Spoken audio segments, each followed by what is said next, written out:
Binge and Purge.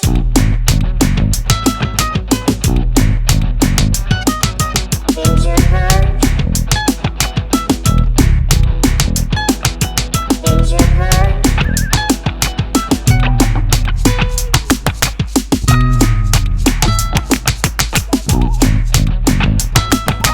Hello and welcome to Binge or Purge streaming reviews. I'm your host, Dimo. My co-host is Joe Taylor. This is episode 59. I can't believe we've made it this long, man.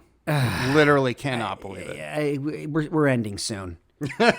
I'm letting everyone know this is it. We're not even getting to 60. 2 more years and that's going to be it. I have too much to review this week, so we got to do 60. Here, can I shake? I would try to shake that by the microphone, but I can't quite reach Like it. the papers? Dimo brought like 40 pages of notes today. Yeah, I have watched a lot. All right, now before we get into it, I got some news. Okay. Frustrating news.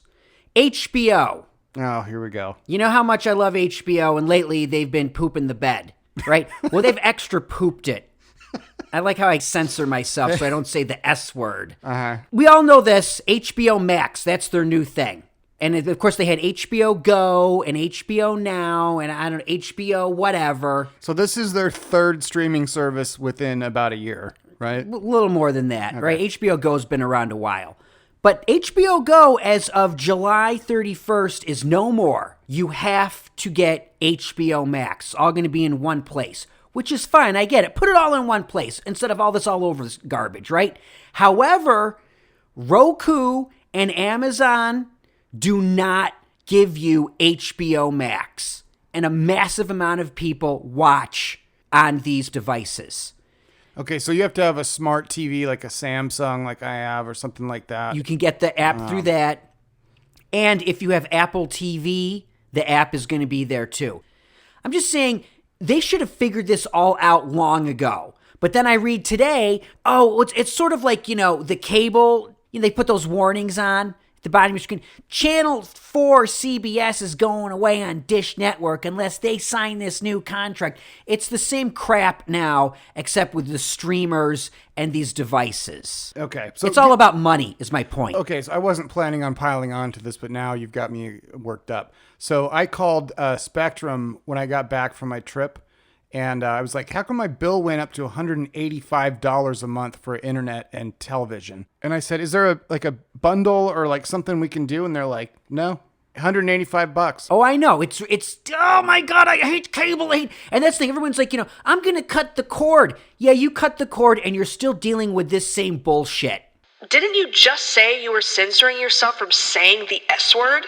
So it doesn't matter because it's like I said, it's all about money. AT&T, which owns HBO, really should have worked this out before they released it. And they go, well, they're playing hardball. And I'm like, I don't care. All I know is right now, I can't watch HBO on any of my devices because you guys can't figure it out.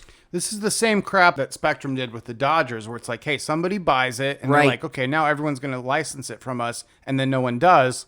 It's like, oh, now you have to have Spectrum, or you can't watch baseball. And who suffers? We do, right? Yeah, I suffer, yeah. Anyway, constantly. I don't want to talk about it anymore. I just think HBO is just massively disappointing right now. How am I supposed to watch John from Cincinnati on the airplane? That's all I'm saying. That's a fantastic show. Okay, all right, I think that'll get you thrown off a plane. That's worse than not wearing a mask. You're going to watch John from Cincinnati. Get him out of here. All right. All right. Let's actually review something. Okay, what do you got? I got tons. I want to do a quick recap of one of my all-time favorite shows that just concluded. If you're a regular listener, you know how much I love Dark on Netflix. That's their German sci-fi time travel extravaganza. Spoiler alert. No, it's not a spoiler alert. That's the whole thing. No. It's only a spoiler alert because you've never watched it. I've watched about 2 of them. It's fine. It's just not my thing. It's not your thing. Fine. It was my thing. I watched all of season 3. I completed it. I did it.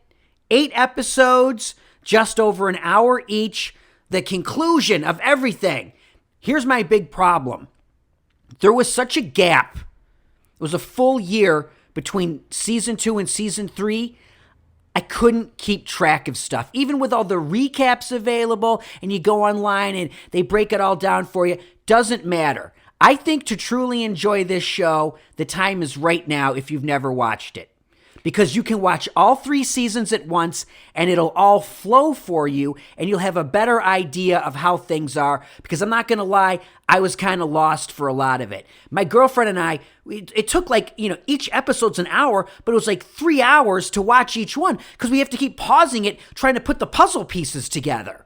Okay, so this has come up before because we talked about this with Ozark, which is when you take 19 months off in between seasons, that's going to be a problem. People are going to forget what happened, right? Yep. This is a prime example of watching it all in once. I think that's for your benefit. Now, I did finish it, like I said. Halfway through, I said, forget it. I'm just going to watch it to the end. I'm not going to try and figure out this enigma.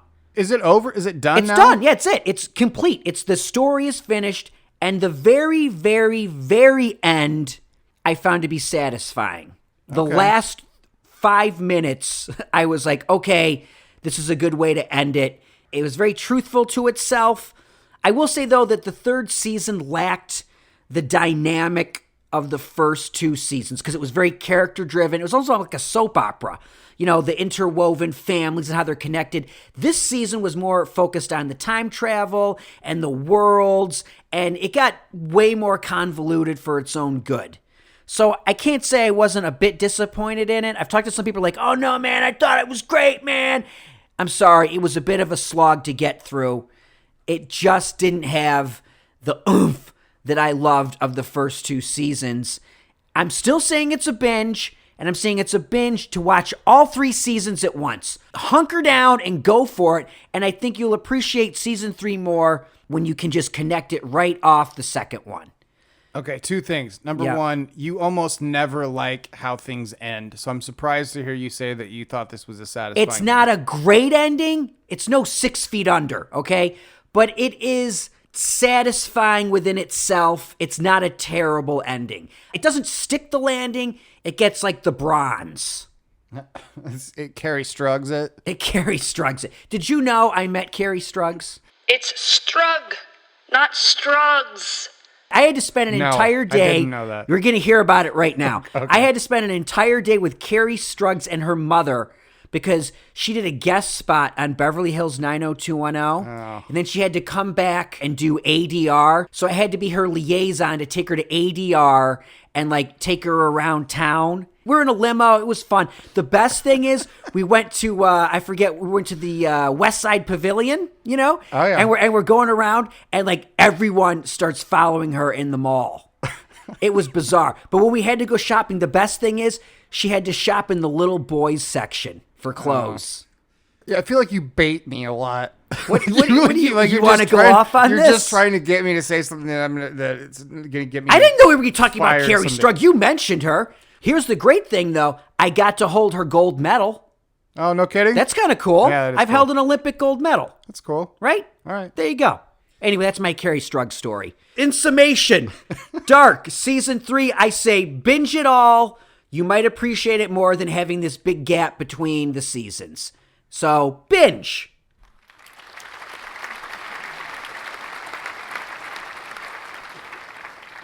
Okay, so now you have something that everyone knows about. I'm signing off right now. I do not give 2 craps about this next thing that you're about to talk about. I'm sorry, I just don't. Maybe that makes me a bad person. It does make you a bad person. Okay. It truly does. All right, so go ahead. Take it away, Dimo. I'm going to go out and start smoking. It is Hamilton on Disney+. If you haven't seen it by now, you're probably never going to watch it, right? That's right. Yeah, I know you're never going to watch it. It's 2 hours and 40 minutes. It's a bit of a commitment. But oh my God, it's worth it. You finally get to see what it's all about. You've been hearing about this musical, this Broadway smash from 2015. I mean, Lin-Manuel Miranda. Oh my God, you never stop hearing about him. So finally, all of us, lowlifes that can't get to a Broadway show, we can actually see what it's all about. And it's worth it. This is totally worth seeing.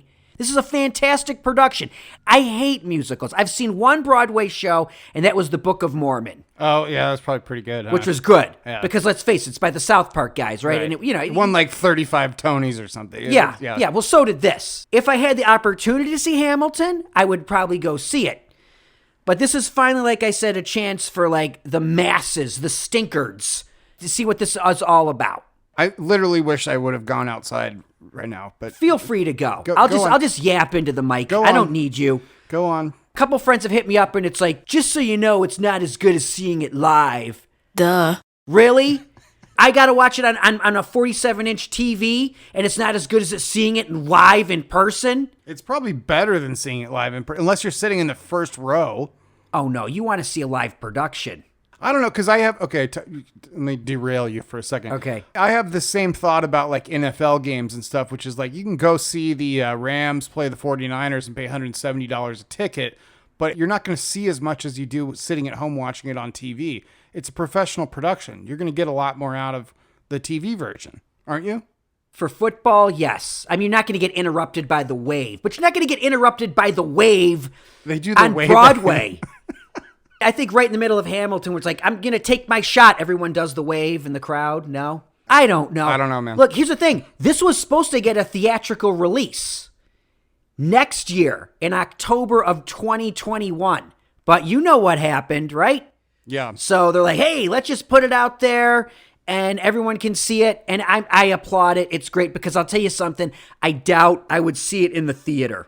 I'll tell you what, and I switch back and forth from being funny to being serious, but here's a serious thing. I think it's really cool that they put that out because a lot of people are getting exposed to like American history and stuff and Broadway and things that you wouldn't otherwise normally see because like you said, people don't have $300 to go to a Broadway show and they're not going to New York. So it is cool that they put this out for the masses. I appreciate that. Thank you. I'll never watch this thing though. But thank you for at least acknowledging that. Yeah, it looks super stupid.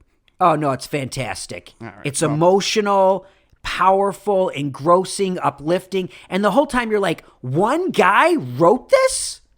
One dude. Lin-Manuel Miranda. Yes. Right? I call him Lynn Carmen Miranda because I'm weird. What? Lynn Carmen Miranda? Why? Carmen Miranda. Huh. You don't know who that is? No. Carmen Miranda was a singer, dancer, Broadway actress, and movie star who was nicknamed the Brazilian Bombshell. She is most famous for wearing her signature fruit hat. Hamilton on Disney Plus. It's a binge.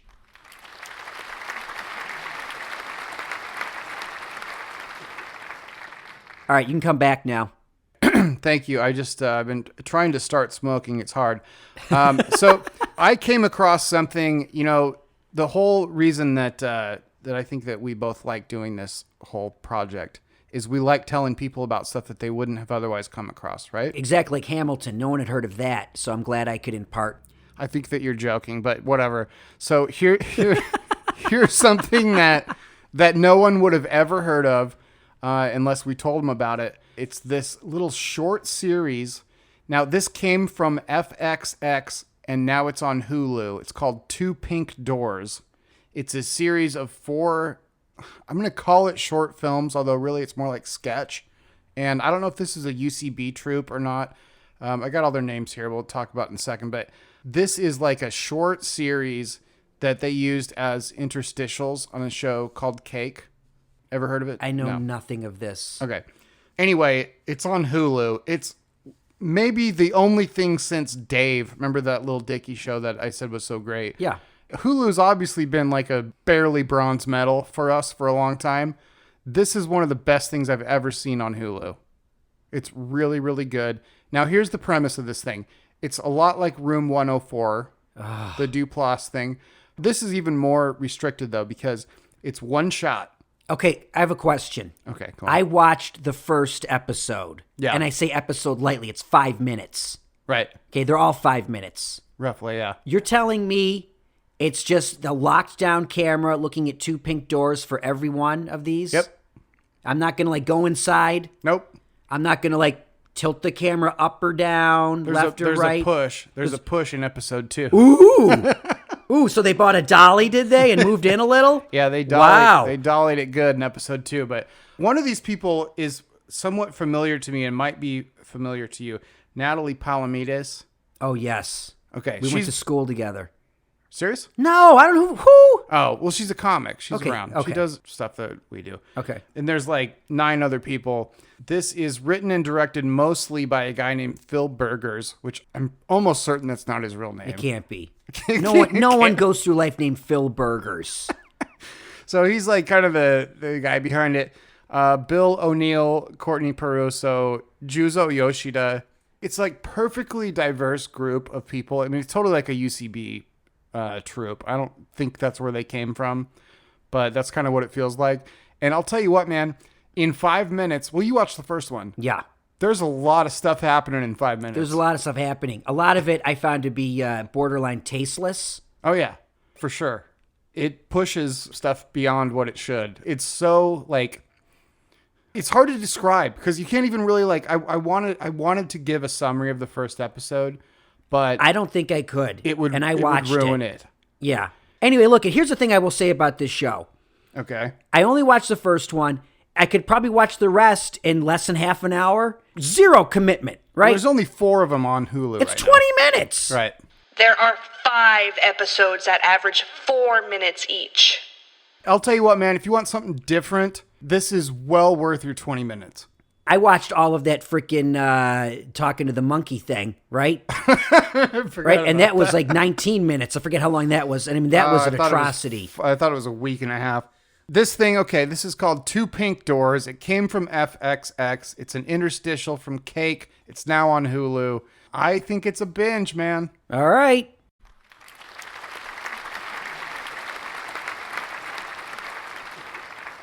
Now, the last thing, we both have talked about this. Now, you haven't watched this yet, right? Yeah, I have. Oh, okay. I didn't know you watched it. I said, did you watch this? Because I watched it. Okay. Do you listen to me? No. You really don't. Okay. I mean, I literally said, did you watch this? And you're like, yes. And I said, good, I did too. That's the part I wasn't paying Right. attention to. So anyway, so this is an Apple TV Plus movie original. One of very few. Not exactly. Okay. What do you mean? Apple just bought it. This thing was supposed to come out in March. Then it got moved to May. Then it got moved to June. And then finally Apple said, we'll just pick it up. They paid $70 million for it to buy it from Sony Columbia. Okay. So it was originally going to be a theatrical release only. Apple had no money behind it till they bought it. Yeah, you're right. So this is part of the whole COVID thing, which is like no movies come out in theaters anymore because they're all closed. Right. So this came out straight to Apple. Yep. Now, who wrote this? Do you remember? I do know who wrote it because I took my notes. See my notes, Joe, for the show that I watched? Jimo and I are shaking our notes at each other. This is a Tom Hanks written screenplay. Yes, it's Greyhound, for the love of God. Oh, sorry. I was trying to build suspense. Well, but- there's no suspense. So this is a movie based on a book by C.S. Forester. Yes, from 1955 called The Good Shepherd. Thank you. You're welcome. It's like we try to out-prepare each other sometimes. Like the one out of the 4 things that I was going to say, like, since when do we prepare? No. Every once in a while we do, and then it's just a contest. This is based on an old book, from 55, and now here it is. And I'll tell you what, man, I've said this before. Other than the morning show, Apple TV has more money than taste. I thought this was I thought it was terrible. I'm sorry. I knew you were going to think it was awful. Okay. I knew it. Why? I just know because I was like, because you have to understand, I watched it twice. I watched it Wow. once and then the second time with the captions on because I think you need the captions on because there's so much dialogue going on that's so fast you're like, I can't keep up. Now, I understand what you're saying that you didn't like it because I found this movie to be pedestrian. I found it to be a great premise, but it lacks oomph. I will give it credit. It's short. It's an hour and 31 minutes. It flies by, but I don't think it had enough drama in it. And I have to say this. My girlfriend has watched it 4 times now. She thinks it should win Best Picture. She thinks it's absolutely brilliant. Wow. I know. And I found it to be fine. I found it to be serviceable. But it never touched me emotionally. It's almost too simply done. You know? I don't know what to even respond to. That's a lot to unpack. It is. It is. Here's what bothered me about it. Number one, the movie first of all, it's 91 minutes, which I've always said is a bad sign. I said it's a good sign. I'm saying too many movies are too long. This That's true. This one is just like, hey, we're going to do it in an hour and a half. Fantastic. The entire movie takes place within a 10-foot radius. True. It's on a ship and just at one part of the ship. And they probably spent $200 million making a movie that takes place on the bridge of a ship. Its budget was only $50.3 million. The CGI, when they go outside, was so cartoonish.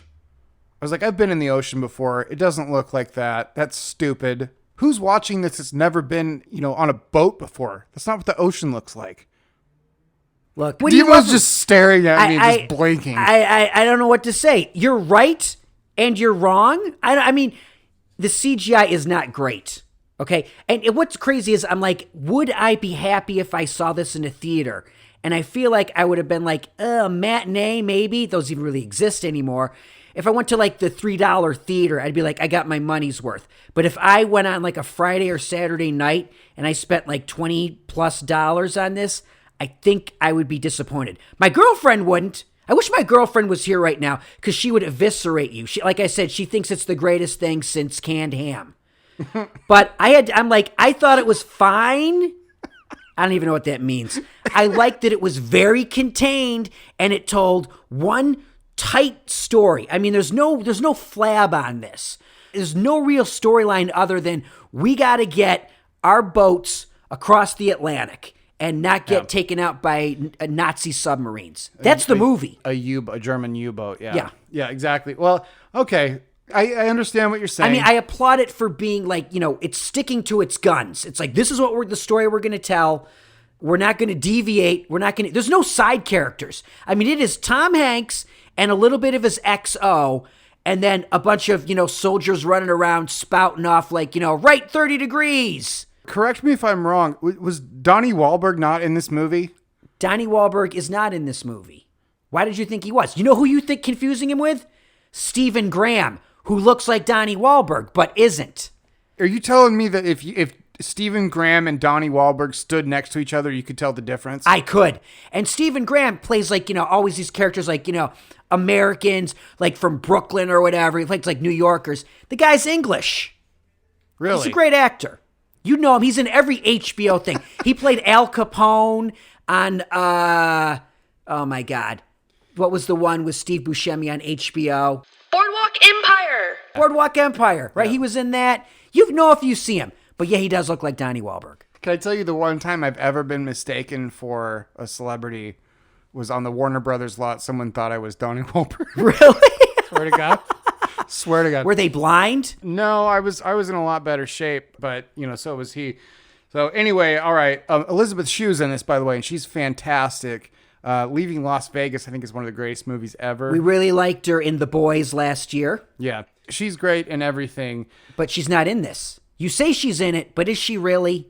Yeah. She's in it for 3 minutes. I guess. She's going to get that Margot Martindale nod for the Oscar for supporting actor that shows up for 5 seconds. She had 1 day of work. They shot that scene in like 3 hours, and you're like, you're done. Well, like I'm saying, good for her. This movie is so, I guess it's one note in a way. It's just really about Tom Hanks trying to get his boat across the ocean and protecting the convoy. And that's it. I thought it was an okay war movie, but if you're thinking it's going to be Hunt for Red October or Crimson Tide, it isn't. Or The Biggest Storm or whatever. The Perfect Storm. Perfect Storm. This is the worst depiction of like a boat in the ocean I've ever seen because it was so cartoonish. It basically went to black and white when they went outside, which I didn't like. Dimo's shaking his head. On Rotten Tomatoes, the critics give it an 80 and audiences give it a 79. It's very divisive. People think it's absolute crap or they think it's really good. No one's in the middle. I'm sort of in the middle. I'm the middle guy. I'm in the middle. Actually, you know what? You're not in the middle. You just said it was absolute garbage. You hate this movie. You are not in the middle. Yeah, kind of in the middle. Go back and listen to the last 10 minutes of this. That is not someone who's in the middle. Please don't make me. I don't want to listen to any of it. But no, I actually am in the middle because the stuff that was good, but there was some stuff that took me out of it. That's all I'm saying. It's a Tom Hanks movie. It's not going to be a piece of crap. It's going to be fine. It's a Playtone production. You wanted more. I guess I didn't know what I was going into. I didn't think it was going to be a big CGI thing. And especially after watching all that like making of the Mandalorian stuff and how much attention some people pay to practical effects and like things that make you not get kicked out of the whole experience, this was cheap to me. It was a $200 million cheap movie. That's what I thought. Okay. Tom Hanks is great as always. I Tom don't know. Hanks is great as always. What do you say? No. I'm going to let you have it. Okay? I'm sorry, Tom Hanks. I love you. I love that thing you do. I love everything he's ever done. This is a purge for me. All right. Go for it. Wow. Yeah, that's tough, man. That is tough. It's hard to tell America's dad that you didn't like his last movie. It is. But I kind of enjoyed it. I didn't love it. Like I said, I know people that think it's the greatest thing ever and people that think it's, ugh. I'm in the middle. Yeah. But I'm letting you have it. I'm giving you the Purge. You have 25 pages of notes. What are we going to do next week? Next week we got more movies to review. I know we do shows as well, but right now it's like I'm getting inundated with movies to watch. Next week we got that Charlize Theron movie called The Old Guard. Yeah. And then we have a small indie that I just watched that you had told me you'd watched as well called The Vast of Night that's on Amazon. I watched that almost a year ago. How did you? It just was released like a month ago. Because I got the screener from Film Independent. Oh. All right, we'll save that for next time. Yeah. There's lots of stuff to review. Thank God. We're not going anywhere. I know we joked earlier this is our last one. Obviously not. Full speed ahead, folks. Yeah. Where can they find us, Joe? Instagram at Binge or Purge Podcast. Twitter at Binge or Purge. Email us, bingeorpurgepodcast@gmail.com. Tell us what you think we should be reviewing or not reviewing. Please reach out. We love to hear from people, and we usually listen to you and watch the stuff that you recommend. So please keep doing it. We are definitely up for recommendations. We don't get enough. So just hit us up on Twitter. Does anyone follow us on Twitter? No. Do it. Yeah. As always, we want to thank Jess the Facts. You can follow Jess the Facts on Instagram at @TheJessieGreer. That's Jessie with a Y. So for Joe Taylor, my name is Dimo. This has been Binge or Purge Streaming Reviews. Thank you for listening, and we'll see you next time.